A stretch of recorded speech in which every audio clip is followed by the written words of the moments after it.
Saudara-saudara, jangan habiskan energi Anda, waktu Anda, perhatian Anda, tenaga Anda untuk masalah yang itu-itu saja. Ya Romo, gimana Romo, orang masalahnya juga ada tetap gak berubah-berubah.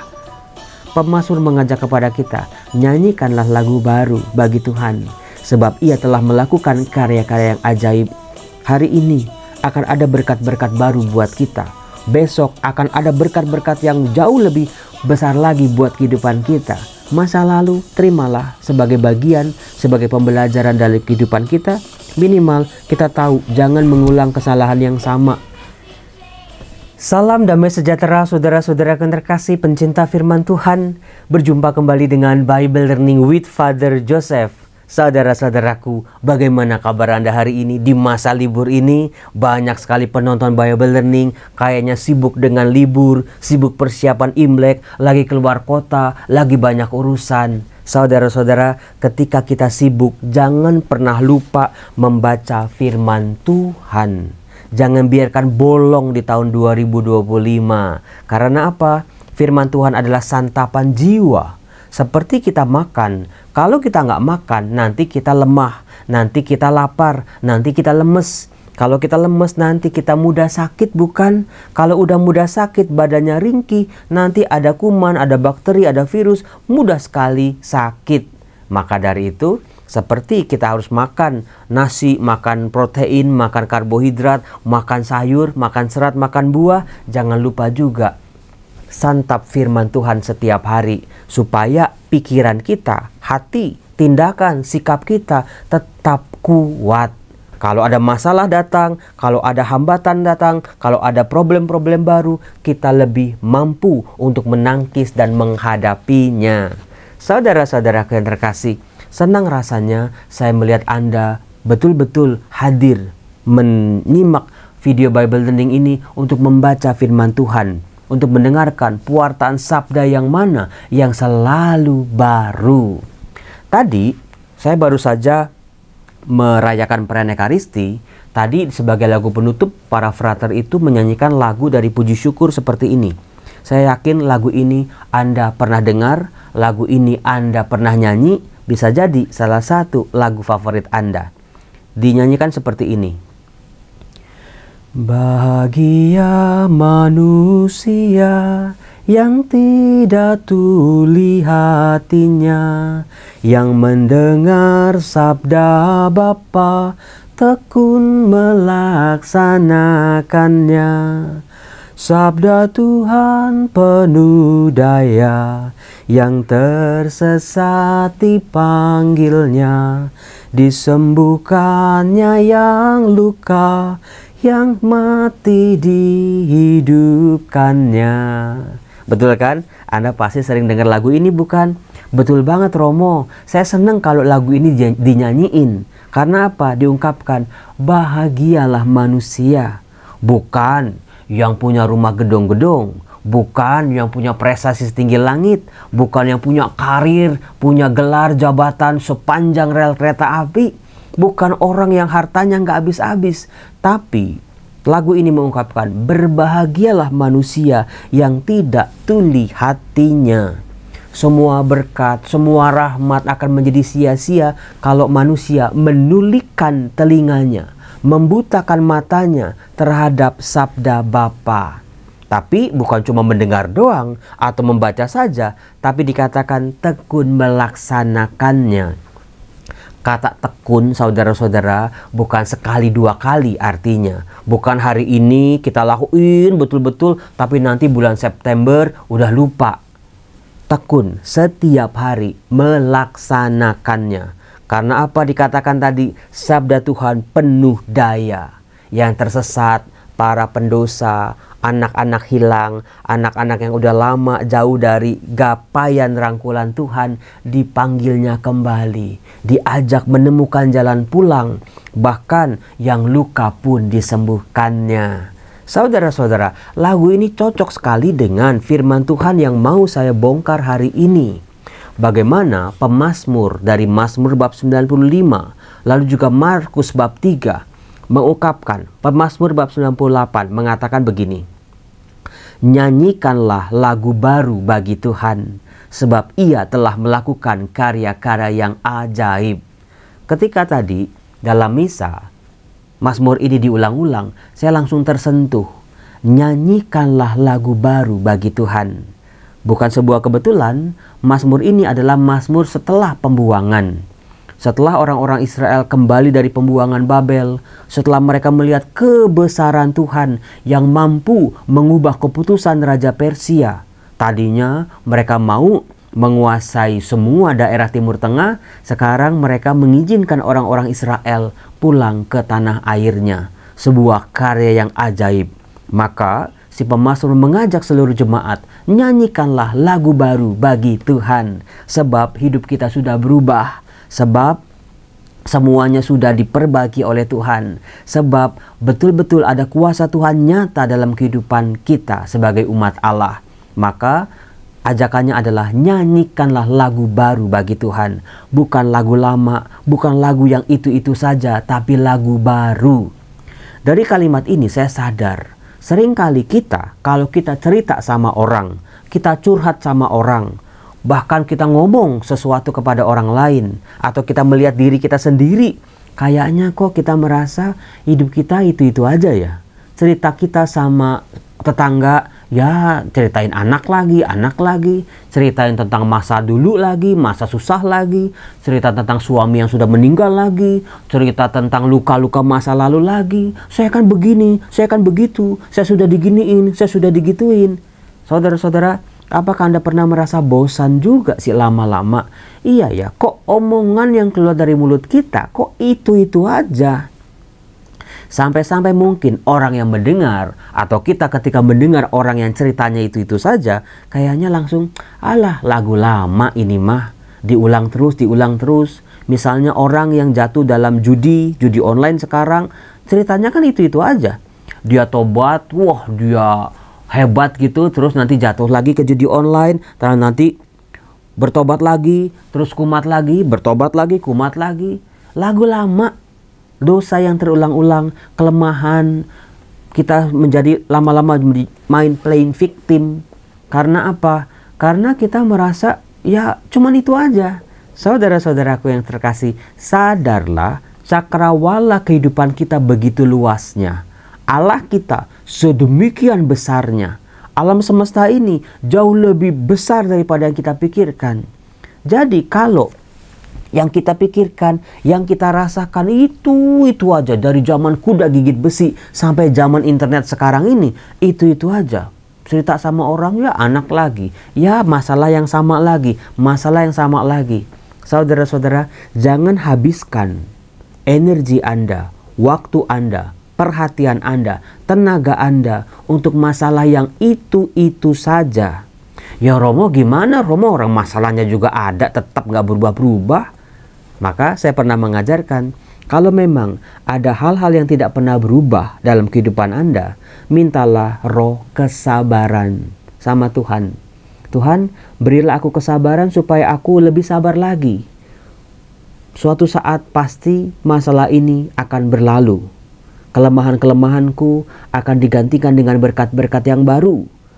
Tapi kalau sudah sekian lama tidak pernah berubah, mintalah rahmat yang berikut, yaitu rahmat Tuhan, berilah aku kebijaksanaan untuk bisa menerima apa yang tidak bisa aku ubah dalam hidup. Kebijaksanaan untuk menerima.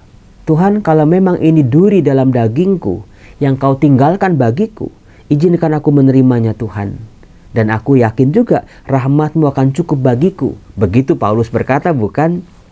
Maka saudara-saudara, ada hal-hal di masa lalu yang tidak bisa diubah lagi. Ada luka-luka di masa lalu yang gak bisa dicegah lagi. Udah terluka ya gimana? Misalnya suami yang selingkuh, anak yang kurang ngajar, orang tua yang bercerai, atau masalah ekonomi sehingga membuat keluarga hancur-hancuran morat-marit, atau masalah-masalah yang lain. Di belakang kita gak bisa jalan mundur. Kita nggak bisa mengubah apa yang sudah terjadi, saudara-saudara.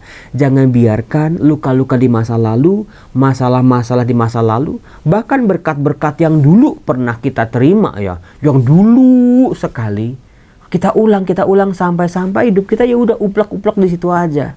Pemazmur mengajak kepada kita, nyanyikanlah lagu baru bagi Tuhan, sebab Ia telah melakukan karya-karya yang ajaib. Hari ini akan ada berkat-berkat baru buat kita. Besok akan ada berkat-berkat yang jauh lebih besar lagi buat kehidupan kita. Masa lalu terimalah sebagai bagian, sebagai pembelajaran dari kehidupan kita. Minimal kita tahu jangan mengulang kesalahan yang sama.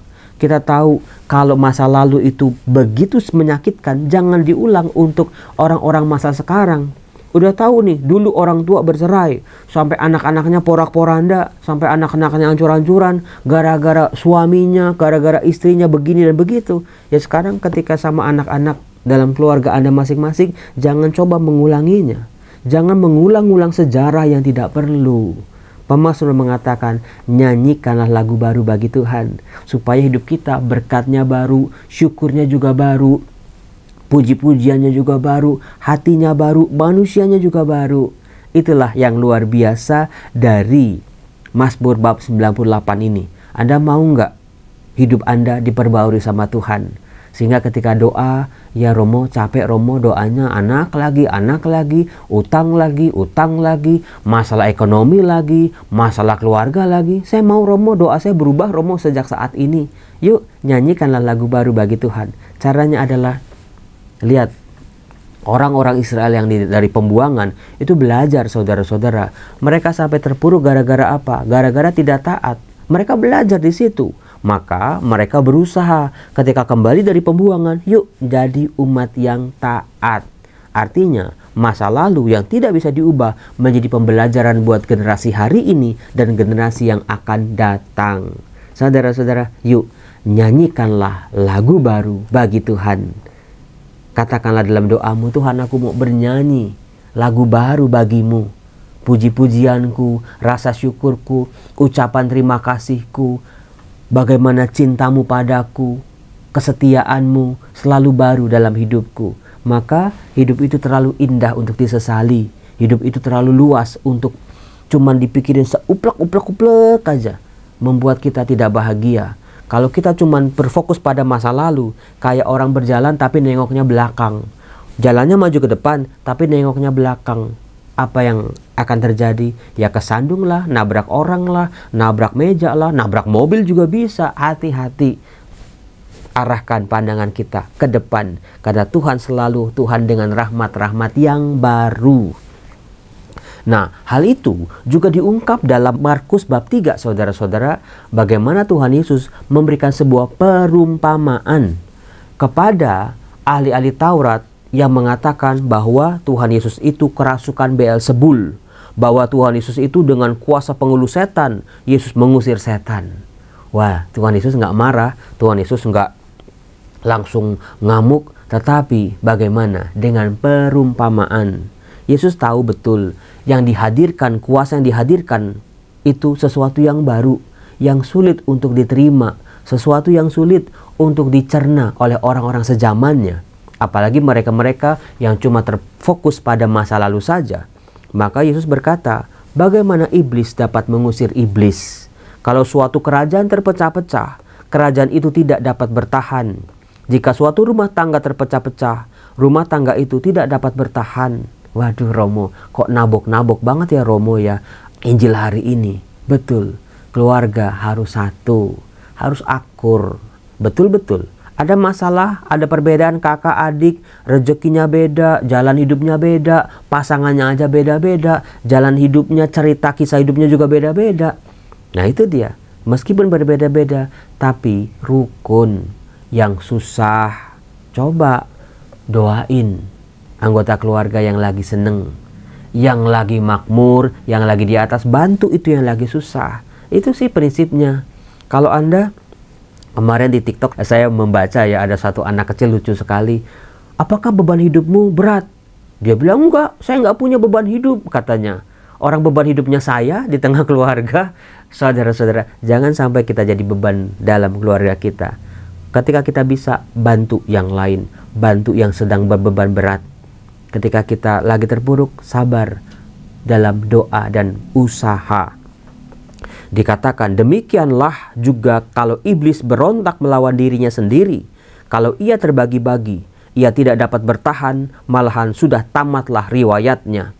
Camkanlah, tidak seorang pun dapat memasuki rumah seorang yang kuat untuk merampas harta bendanya, kecuali kalau ia mengikat lebih dahulu orang kuat itu. Si pemilik rumah diikat dulu, baru perampok bisa merampok harta bendanya. Saudara-saudara, ternyata ini nyambung banget sama Mazmur yang tadi. Siapa dari kita, saya maupun Anda, yang diikat oleh masa lalu? Masalah keluarga di masa lalu, masalah-masalah rumah tangga di masa lalu, masalah relasi-relasi di masa lalu, seolah-olah terikat. Masalah hutang yang nggak tahu kapan lunasnya, masalah penyakit yang tidak bisa tersembuhkan lagi, terikat. Kehancuran-kehancuran di masa lalu mengikat kita. Maka kalau udah diikat, kita nggak bebas lagi. Udah, kita dirampok habis-habisan kebahagiaan kita, berkat-berkat kita oleh si jahat. Saudara-saudara, sebetulnya ya, hari ini, hari ini adalah sebuah kunci buat kita untuk melepaskan belenggu-belenggu, rantai-rantai di masa lalu, ikatan-ikatan di masa lalu. Tapi sayangnya banyak orang membuang kuncinya itu, menyimpannya rapat-rapat dalam lemari, betul-betul nggak dipakai. Tetapi dengan kekuatan Tuhan, kunci ini kunci yang luar biasa. Aku mau membuka ikatan-ikatanku di masa lalu. Aku nggak mau diikat lagi. Aku mau membebaskan diri lagi dengan kuasa dalam nama Yesus. Sehingga aku bisa bebas menjaga harta benda, warisan-warisan rohani dalam hidupku. Aku berkat-berkat yang baru, sehingga hidupku pun tidak lagi terfokus pada masa lalu, tapi pada berkat Tuhan hari ini, berkat Tuhan di esok hari. Maka dengan demikian, nyanyikanlah lagu baru bagi Tuhan, sebab Ia telah melakukan karya-karya yang ajaib. Kalau orang-orang Israel di perjanjian lama merasakan keajaiban Tuhan dalam hidup mereka yang terpuruk di Babel, saya yakin kita semua juga Tuhan sudah sediakan rahmat-rahmat baru buat kita. Kuasa-kuasanya, karya-karyanya yang ajaib. Tinggal bagaimana kita mau membuka cakrawala hidup kita lebih luas lagi atau tidak. Saudara-saudara, di depan saya ini ada apel dan jeruk. Apakah Anda bisa menebak?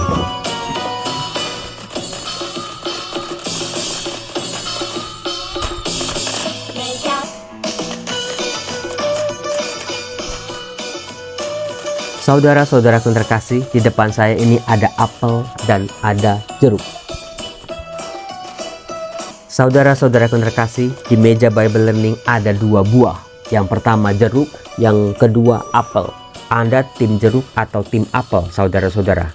Jeruk itu manis, apel juga manis, tapi berbeda rasanya. Bukan jeruk ya rasa jeruk, apel ya rasa apel, bentuknya juga beda. Tapi saudara-saudara, apalah artinya kalau jeruk dan apel ini busuk? Maka jagalah kemurnian hati.